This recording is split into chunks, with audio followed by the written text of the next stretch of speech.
Mes recherches et mes enseignements m'ont amené à m'intéresser aux réseaux sociaux numériques, notamment ceux ciblant les professionnels.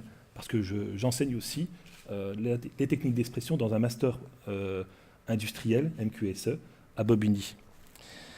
Ainsi, donc, j'ai rédigé déjà un article pour le colloque Comme symbole en 2014, mettant en évidence les rapports intimes entre les réseaux sociaux numériques et les réseaux d'influence dans le cadre de la controverse de la viande halal en 2011. Dans cette communication, je parle aussi des réseaux sociaux d'influence qui s'initient cette fois dans le cadre de réseaux sociaux numériques professionnels. C'est intéressant à plus d'un titre et à plusieurs niveaux de compréhension. Bien sûr, sur un plan communicationnel, notamment au niveau du discours, qui dit quoi à qui, pour quels effets. Vous connaissez le quadritypique de Lassfeld. Ça fait partie de votre... Ça fait partie de votre b.a.-ba d'enseignant-chercheur. Vous connaissez bien, et surtout pour quels effets, ça c'est extrêmement intéressant, mais aussi quels effets secondaires, politiques notamment, ou sous-jacents. C'est le niveau de lecture secondaire. Et pour quelle récupération ? Et pour quelle orientation sociopolitique ? Ça aussi, ça vous intéresse, effectivement. C'est une question que je me suis posée, même après avoir rédigé l'intégralité de l'article au mois de juin, parce qu'on avait à rendre l'article au mois de juin. Et par la suite, la recherche continue quand même quelque part, et ce thème s'inscrit dans une temporalité qui est toute nouvelle, en fait. À l'aube des attentats de novembre et celui de juillet, il est tout à fait légitime de réfléchir des moyens de teasing, de récupération, de tactiques utilisées pour certains, pour désorienter, sans vilain jeu de mots, les usagers des sociaux numériques professionnels pour lesquels ils sont faits et qui les utilisent pour aller sur des vidéos ou autres organes de propagande qui permettent de véhiculer leurs idées, leurs points de vue, ou bien marquer une autorité, une légitimité. C'est souvent le rôle des discours d'accompagnement. Tout d'abord, le fragment de discours sur le réseau social numérique professionnel, celui que nous avons étudié pendant une période de 4 mois, au début du mois de janvier 2016 jusqu'en juin 2016, correspond à des messages écrits et iconiques et même vidéos qui s'incrustent dans le réseau social numérique professionnel et qui détournent finalement le sens même du réseau et du moins pour lequel il est fait, pour lequel il se positionne. Et cela laisse des traces, au sens de Barthes, qui a du sens aussi bien pour les usages du réseau que pour nous qui l'étudions. Le prisme du fragment est intéressant dans le cadre du réseau social parce qu'il permet le commentaire, en plus du like, que vous avez certainement reconnu dans certains réseaux sociaux numériques, le commentaire du commentaire qui va modifier l'opinion par d'autres références. Et cela rentre ainsi dans un système de communication avec un émetteur, un récepteur et des feedbacks qui sont attendus ou reçus. Nous avons remarqué qu'il est difficile d'observer un terrain commun pour les réseaux sociaux numériques dans son ensemble parce qu'ils sont, par définition, personnalisés. Ils sont tous différents l'un de l'autre. Tous les réseaux sociaux numériques que vous avez sont différents. Vous avez un réseau social numérique, j'en ai un, tout le monde en a un. On ne peut pas les étudier de manière globale parce qu'ils ont tous des sens différents et des mots différents dedans et surtout des messages différents. Ces fragments sont une partie de la globalité du réseau social professionnel étudié, en l'occurrence LinkedIn, et ces messages sont composés de mots, d'hyperliens, renvoyant vers d'autres sites, vers d'autres réseaux sociaux, hébergeant des vidéos, des dessins, orientant le lecteur et la personne faisant partie du réseau social vers une réflexion, une opinion qui va par la suite faire preuve d'autorité. L'autorité est importante justement là-dessus aussi. Les occurrences observées mettent en place des règles et des récurrences, du Four-Bouteau, et plus précisément sur un plan méthodologique, l'analyse lexicométrique nous aurait aidé, non seulement pour le choix des items analysés via l'analyse factorielle des correspondances, mais aussi l'identification des problèmes de polysémie dialectique, et pour effectuer un travail de classement. Mais aucun ne se ressemble au niveau des réseaux, et j'ai eu cette difficulté-là pour composer le corpus. Notre corpus théorique est nourri par un travail d'interprétation de ces résultats. Tout d'abord, nous choisissons l'approche sociologique de Simmel 1896, sur les groupes sociaux. Celle de Bourdieu définissant l'habitus, le déterminisme et le capital culturel. Et également celle de Axel Honneth sur la théorie de la reconnaissance. Et aussi, j'ai réfléchi par rapport aux thèses de la trivialité de Jeanne Rey, justement, qui complète cette alternance théorique. Nous avons pensé aussi à l'orientation théorique de Belot sur la déconnexion des élites ainsi que celle de Sardin. La dialectique des dispositifs et de la relation sociale sont intimement liés et incluent un codage particulier. Cela signifie que ce qui est plus important pour la structuration sociale par le dispositif est ce qui en découle et qui s'en échappe sans la volonté de celui que l'on construit. Ou bien ne reste-t-il pas dans le cadre dans lequel aurait-il valu le caser. Même s'il existe un cadrage particulier, le dispositif fuit et s'oriente vers autre chose. Les dispositifs sont déconstruits de différents sites. Les contenus sont créés parfois du fait de la participation des usagers qui postent des avis, des images, des vidéos diffusées par Viadeo, LinkedIn, deux réseaux sociaux numériques que nous avons observés. Et d'ailleurs, les réseaux sociaux numériques sont composés de contenus qui sont faits par les personnes qui postent des contenus. C'est-à-dire que derrière, il n'y a pas une personne qui va faire du journalisme, etc.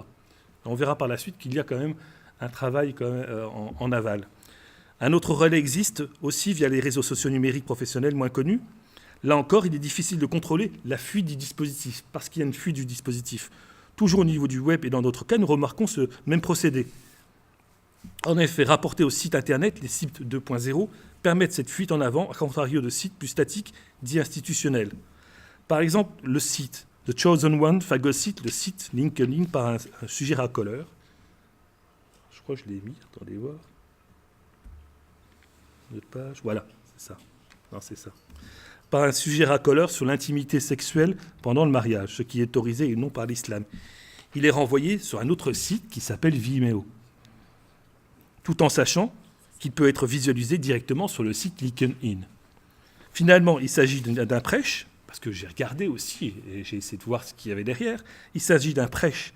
On recherche via ce message et les commentaires qui en suivront et qui constituera tout l'objet communicationnel des connexions avec d'autres personnes que l'on ne connaît pas pour une mobilisation comme le rappelle Fondeur en faisant le réseau social. Finalement, qu'est-ce qui se passe? C'est que ce message-là, les personnes qui ont accepté The Chosen One comme personne amie en quelque sorte, eh bien, vont recevoir ce message-là dans leur site de réseau social, alors que, ils ne pensaient pas le recevoir, et ensuite, ils vont être orientés sur autre chose. C'est une forme de teasing. C'est-à-dire, on attire la personne vers autre chose et vers un autre discours. Alors qu'en fait, des opinions politiques, le réseau véritable derrière n'existe pas. Donc, d'après Fondeur, le réseau social formalisé par l'intermédiaire d'un dispositif fondé sur les technologies de l'information et de la communication est spécialement dédié à la constitution et à la reconstitution de connexions sociales, à leur gestion et leur mobilisation à des fins personnelles ou professionnelles. Ce que écrivait Fondeur il y a 10 ans. Et là, c'est intéressant. Le réseau social professionnel correspond aussi à un lieu privilégié permettant les interactions sociales. C'est clair. Et les mobilisations sur le net de manière certes virtuelle, mais surtout réelle. Ce qu'écrivait Lévy en 2001. Parce qu'il y a une recherche d'extension vers la vie réelle. On va chercher sur les réseaux sociaux des personnes qu'ensuite on essaiera de connecter via la vie réelle. Parallèlement, avons-nous observé depuis plusieurs années les sites des institutions religieuses. Ça, je l'ai déjà écrit. Je vais faire justement à Comme Symbole 2014. Dedans, j'avais écrit comme quoi il existait des sites comme Alcans qui cherchaient à concurrencer les sites institutionnels du CFCM. Sur ce site, comme sur Twitter, Alcans est très actif du fait des retweets, c'est ce qu'ils font, d'un nombre important de followers ainsi que des prises de position politiques, notamment antisionistes, mais pas seulement. La rupture est encore plus profonde à ce niveau-ci, entre les sites institutionnels du CFCM, de présentation, et les sites de Web 2.0 de style Twitter, mais aussi maintenant présents, là je ne l'ai pas présenté, sur LinkedIn, justement, et concurrencie fortement les sites institutionnels. Nos propos vont se porter sur l'intime relation entre les réseaux et la religion, ainsi que ce qui en découlerait. Comme nous l'avons écrit, il est intéressant de constater qu'Internet a été mis en place de manière gnostique contre la religion pour une remise en cause de l'ordre établi. Or, dans ce cas précis, la remise en cause des institutions religieuses par des sites comme Alcans est instrumentée. LinkedIn, qui est un réseau social pour les mises en relation entre professionnels, est détourné, au risque de me répéter, pour faire passer des messages simples et précis, souhaiter un bon début de Ramadan, renvoyer vers une vidéo ou vers un prêche, mais pas forcément un prêche fanatique, attention. La problématique n'est pas sur le tuyau, mais sur le message même qui est véhiculé, ainsi que la mise en scène pour développer une forme de militantisme. Comme pour les autres religions du livre, et comme le soulignent Bourdon et Bourricot, il parle de charisme. C'est le sceau qui attribue une importance proprement extraordinaire à un message à la personne qui en est porteur. On est dans un processus communicationnel parce que le message charismatique est un projet qui prépare un avenir, d'après Bourdon et Bourriquot. Le plus complexe est de déceler la relation entre le réseau physique traditionnel du réseau social numérique. Autre observation sur l'analyse du discours. Donc, on le complète avec une analyse de documents. L'analyse du discours reflète une série de positionnements qui correspondent finalement à des enjeux de pouvoir pour marquer une certaine autorité. Dans notre cas, qui est le mieux positionné pour orienter la communauté musulmane, enfin, une question s'impose. Ces discours servent-ils à accompagner le développement de cette société de l'information, etc. Ou bien est-ce que c'est simplement une promotion comme l'indiquait au niveau des usages, comme l'indiquait Jouette auparavant. J'ai combien de temps encore ? 10 minutes, d'accord. Prenons par exemple la question controversée de la viande halal en France. Le halal est un type de consommation qui peut être façonné en fonction des représentations des cibles. Et pour ce faire, les tics mobiles et fixes peuvent encore mieux emballer les produits communicationnels et contenus ainsi que les idées. Ainsi, la question inhérente du lien entre discours de représentation est légitime. Ces discours forgent-ils ou non les représentations des usages sociaux, ou bien les discours mettent-ils en place des représentations des usages du halal en particulier? Ces deux questions sont problématiques à plus d'un titre, mais l'analyse du discours peut nous aider à apporter des éléments de réponse. Comme le jet technique, le halal entre dans un univers de signification et les discours en sont des supports. En d'autres termes, les explications du processus communicationnel comprennent la société et les discours politiques sous-jacents, donc l'interdiscours, font partie de l'analyse du discours.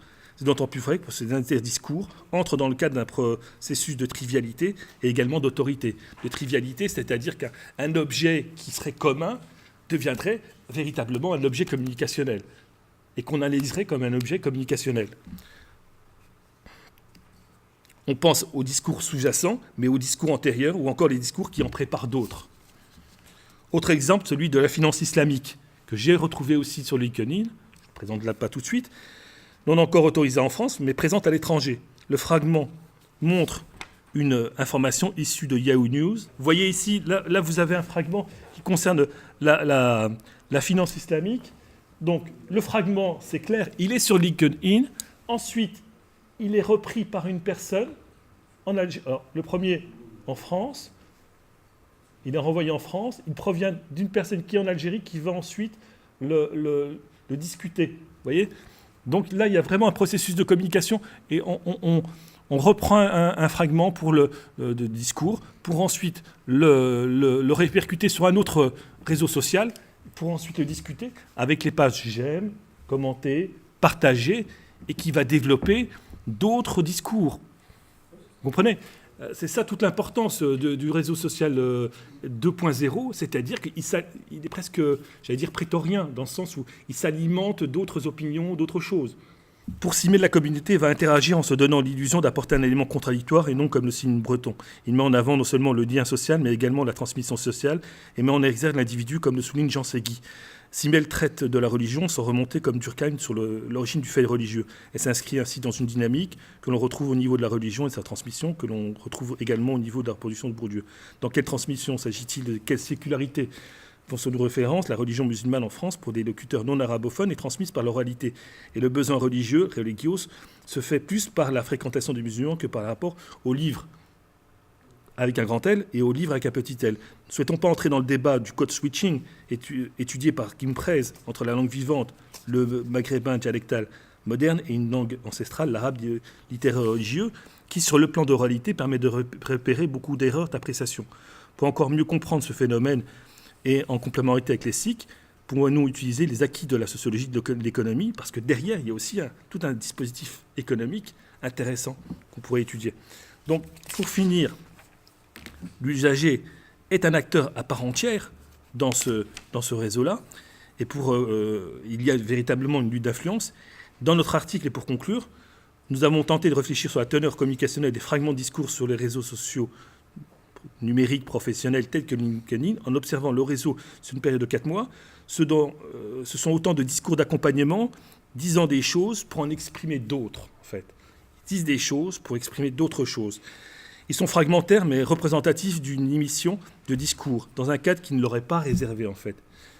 Et dans ces interdiscours, il y a une recherche d'autorité dans le cas d'une trivialité qui se met en place. Il existe ainsi un processus manipulatoire, du moins c'est moi qui en déduis cela, utilisé par ces protagonistes. Ainsi, le réseau social professionnel est détourné et devient un lieu, comme un autre, sur Internet pour propager des idées et rechercher des membres.